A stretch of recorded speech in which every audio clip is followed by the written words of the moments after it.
warahmatullahi wabarakatuh. Selamat siang semuanya. Perkenalkan, kami dari kelompok 3 dari kelas manajemen risiko F dengan dosen pengampu kita, Bu Cempaka Paramita. Sebelum itu kita perkenalan dulu ya. Nah, di sini saya mau memperkenalkan diri saya, yaitu Anifa Eka Yulia, di sini sebagai moderator. Saya Raisa Aulia Salsabila. Saya Dinda Wulandari. Saya Sefira. Dan saya Putri Kamaliti. Terima kasih teman-teman udah perkenalan di sini. Kita akan berdiskusi tentang topik penerapan manajemen risiko yang diakibatkan oleh virus COVID-19.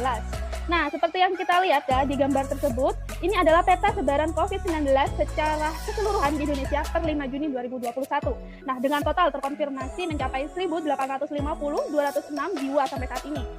Nah, kita juga bisa melihat di peta zonasi resiko di gambar ini ada 13 wilayah yang terkena zona merah, 322 wilayah zona orange, 171 wilayah zona kuning, dan 7 wilayah zona hijau, dan 1 wilayah yang tidak terdampak sama sekali oleh COVID-19 ini. Nah, dengan kita melihat data tersebut, pastinya timbul adanya masalah risiko baru di Indonesia. Nah, untuk itu pastinya dari pihak pemerintah nih terutama akan mengupayakan bagaimana caranya menangani resiko-resiko yang disebabkan oleh COVID. Mungkin kita bisa lihat dari segi lingkungan ekonomi, dari resiko inflasi.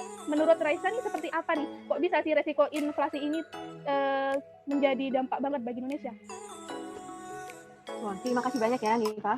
Ya kan memang sejak adanya pandemi COVID-19, nilai tukar rupiah terhadap dolar itu terus melemah.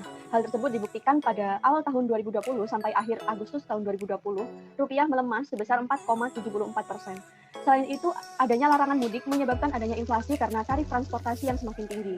Akibatnya, pendapatan masyarakat jadi turun karena pendapatan yang diterima oleh tenaga kerja itu kan tetap, sedangkan harga barang atau jasa mengalami kenaikan. Namun pemerintah juga mengupayakan hal tersebut dengan cara memperkuat 4 pilar strategi, yaitu keterjangkauan harga, ketersediaan pasokan, kelancaran distribusi, dan komunikasi efektif atau yang biasa disingkat 4K. Selain itu juga menjaga ketersediaan pasokan dan kelancaran distribusi menjelang Hari Besar Keagamaan Nasional atau HBKN. Itu sih Pak menurut sepengetahuanku. Terima kasih ya Raisa.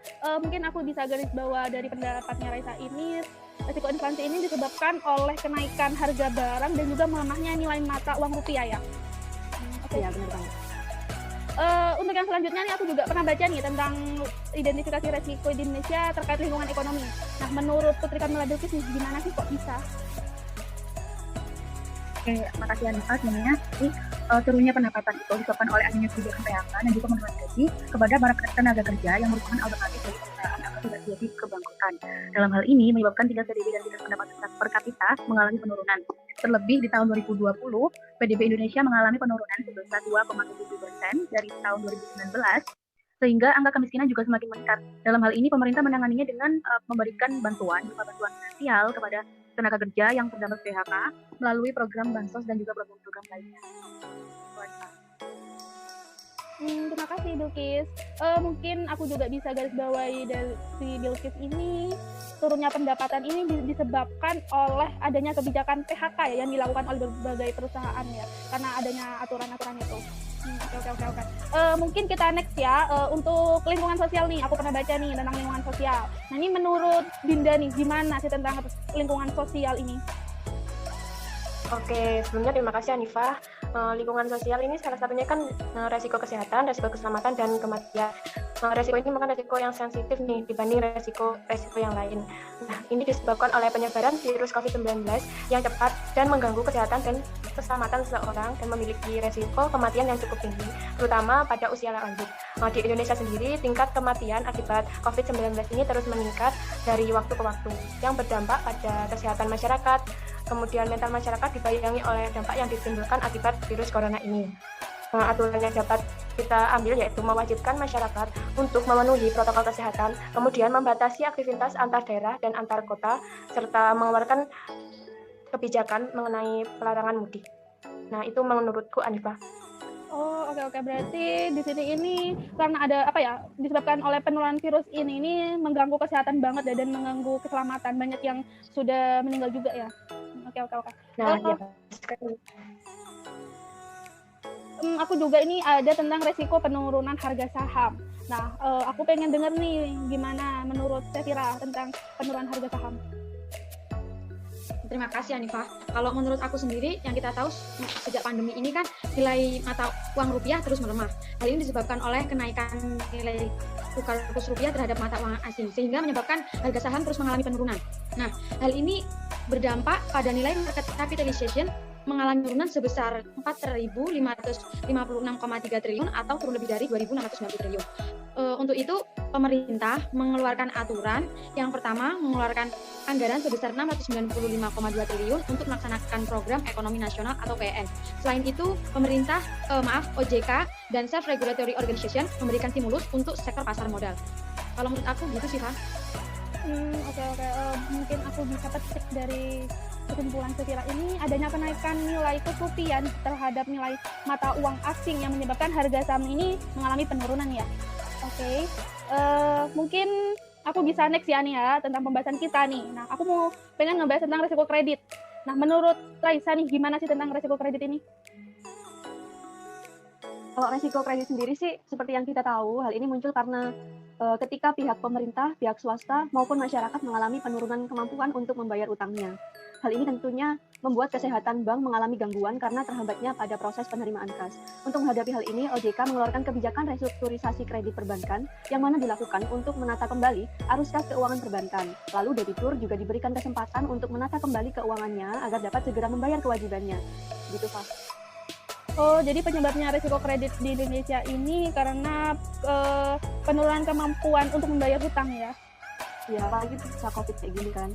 Saya sih benar banyak utang juga. Oke. Mungkin juga ini mungkin isu yang terakhir ya nih ya, tentang resiko perubahan nilai kurs. Kalau menurut Dinda nih, gimana sih tentang resiko perubahan nilai kurs? Nah, untuk resiko perubahan nilai kurs ini, permintaan terhadap nilai mata uang rupiah mengalami penurunan yang disebabkan oleh adanya pembatasan dari dan ke luar negeri pada masa pandemi dan penurunan nilai ekspor dalam negeri yang menyebabkan nilai tukar rupiah terhadap dolar yang terdampak kepada pihak pemerintah karena semakin melemahnya nilai mata uang rupiah maka akan mengakibatkan penurunan PDB negara. Di sini pemerintah turut serta untuk mengatasi penurunan nilai kurs rupiah dengan cara menerbitkan surat utang yang berdominasi dolar Amerika sebesar 4,3 miliar US dollar. Itu sih kalau dari aku. Oh, berarti ini karena adanya pembatasan dari luar negeri nih ya, dan dari kita nih selama pandemi ini ya. Oke. Ya, benar sekali. Terima kasih Dinda. Nah, dari penjelasan teman-teman nih, tadi kan udah jelasin nih bagaimana penyebabnya, terus dampaknya juga bagaimana. Mungkin dari teman-teman nih punya kritik nih tentang yang udah disampaikan nih. Gimana kritiknya kalian? Oke, mungkin dari aku dulu ya teman-teman. Kalau terkait resiko inflasi, kedepannya pemerintah dan Bank Indonesia harus tetap menjaga komitmen agar inflasi IHK tetap terjaga. Dengan begitu kan diharapkan mampu mendorong peningkatan daya beli masyarakat sebagai bagian dari pelaksanaan program pemulihan ekonomi nasional atau PEN. Sedangkan terkait resiko turunnya pendapatan, menurutku pemerintah harus selalu menjaga daya beli masyarakat agar ekonomi Indonesia tidak semakin terpuruk. Yang mana konsumsi masyarakat kan juga menurun dikarenakan lonjakan PHK yang masih terus terjadi akibat pandemi COVID-19. Nah, dengan begitu mungkin pemerintah dapat menambah anggaran untuk memperkuat daya beli masyarakat. Dan yang terakhir mungkin dari segi risiko kesehatan, keselamatan, dan kematian, sebenarnya dari awal alangkah lebih baiknya jika masyarakat, jika saat pertama kali virus corona terkonfirmasi di Indonesia, pemerintah bisa segera melakukan berbagai tindakan untuk mencegah penyebarannya, seperti contohnya karantina wilayah. Namun sangat disayangkan dengan alasan perekonomian, pemerintah tidak segera menerapkan kebijakan tersebut. Oleh karena itu, dalam kondisi seperti saat ini, pemerintah juga harus memanfaatkan sejumlah peluang guna meningkatkan perekonomian Indonesia kembali. Mungkin yang lainnya bisa ditambahkan oleh teman-teman. Aku jadi menambahkan ya, Rek. Jadi ini aku ada kritik untuk yang pertama, resiko kredit. Ini kan restrukturisasi kredit ini memberikan ruang bagi nasabah atau debitur yang masih memiliki prospek usaha namun memerlukan waktu yang lebih panjang untuk kembali normal. Dan menurutku ini sudah sesuai dengan apa yang seharusnya dilakukan oleh pemerintah, karena melalui kebijakan ini dapat membantu pengusaha, masyarakat, dan perbankan melalui krisis ekonomi akibat pandemi COVID-19. Dan selanjutnya untuk resiko perubahan nilai kurs, ini mendorong pemerintah dan Indonesia untuk tetap waspada dalam menjaga nilai rupiah terhadap Amerika Serikat. Jadi ini harus ada kerjasama antara pemerintah dan Bank Indonesia agar nilai rupiah tetap stabil menghadapi tekanan dari eksternal maupun internal dengan cara meningkatkan volume intervensi di pasar valuta asing dengan membeli surat berharga di pasar sekunder. Dari aku. Oh, oke. Oh, mungkin aku tadi aku ulang lagi ya nih ya untuk ngambil poinnya aja nih. pemerintah ini harusnya nih mengeluarkan kebijakan pembatasan sosial berskala besar dan juga karantina wilayah. Nah, tetapi dengan adanya perekonomian ini nih yang bisa mempertimbangkan tentang pengesampingan kesehatannya masyarakat juga. Mungkin setelah adanya resiko nih dari teman-teman sendiri, kan jika ada kritik pastinya ada solusi. Nah, bagaimana sih solusi dari penyampaian kritiknya teman-teman tadi? Baik, Faf, ini aku akan memberikan solusi terkait kritiknya teman-teman tadi. Yang pertama mengenai risiko inflasi. Kalau menurut aku sendiri sih, solusinya yaitu menjaga ketersediaan pasokan bahan pangan di daerah konsentrasi COVID-19 dan memberikan bantuan sosial, membatasi acuan harga untuk produk di pasaran. Selain itu, untuk resiko penurunan pendapatan. Kalau menurut aku, pemerintah segera merealisasikan rencananya untuk menaikkan alokasi anggaran hingga mencapai 677,2 triliun melalui revisi Perpres nomor 54 tahun 2020 dan memberikan bantuan finansial atau sembako kepada pelaku usaha UMKM. Untuk resiko penurunan harga saham sendiri, solusinya yaitu pemerintah dapat mengeluarkan anggaran sebesar 695,2 triliun untuk memulihkan ekonomi nasional. Selain itu, pemerintah juga dapat membentuk Asosiasi Layanan Urun Dana Indonesia atau ALUDI untuk membantu pengembangan industri layanan urun dana di Indonesia. Kalau menurut aku itu aja sih solusinya, Pak. Baik, saya kira mungkin rekan-rekan sekalian mungkin ada tambahan. Nah, aku mau menambahkan atau sedikit melengkapi dari solusi yang disampaikan Safira tadi nih. Selanjutnya itu solusi dari resiko kredit. Solusinya kita dapat memitigasi resiko kredit dan kecukupan likuiditas dengan mengaktifkan sistem peringatan dan menyusun skenario restrukturisasi serta upaya penyelamatan debitur. Kemudian, bank juga memiliki peranan. Bank bisa membuat grading model yang rinci untuk kredit yang digunakan untuk menentukan kemungkinan terjadinya gagal bayar dan menetapkan besarnya probabilitas gagal bayar. Kemudian juga menjual surat berharga kepada investor. Untuk resiko perubahan kurs di sini solusinya pemerintah bisa meningkatkan volume intervensi dalam pasar valuta asing.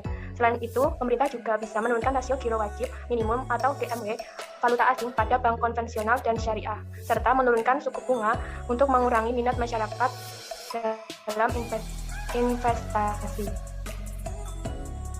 Oke, makasih banget nih tentang kritik dan solusi yang kalian sampaikan.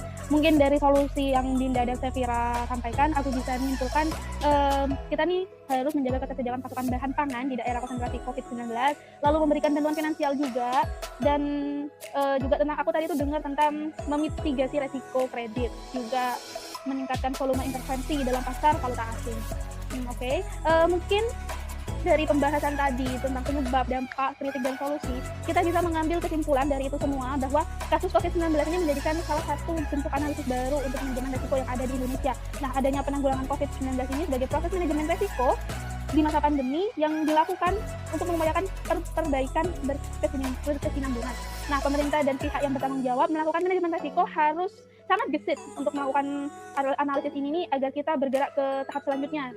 Nah, yang mana dalam hal ini pemerintah tidak hanya melakukan manajemen risiko sendiri, namun bekerja sama dengan rakyat, misalnya seperti penerapan social distancing, PSBB, dan pemberlakuan protokol kesehatan sebagai salah satu perbaikan manajemen risiko dalam penanggulangan COVID-19 saat ini. Nah, mungkin cukup sekian diskusi kita kali ini. Semoga kita bisa bertemu di diskusi berikutnya nih, teman-teman. Nah, kami mohon undur diri dan mohon maaf jika ada salah kata atau kekurangan ilmu kita juga. Untuk itu, kurang lebihnya mohon maaf. Wassalamualaikum warahmatullahi wabarakatuh.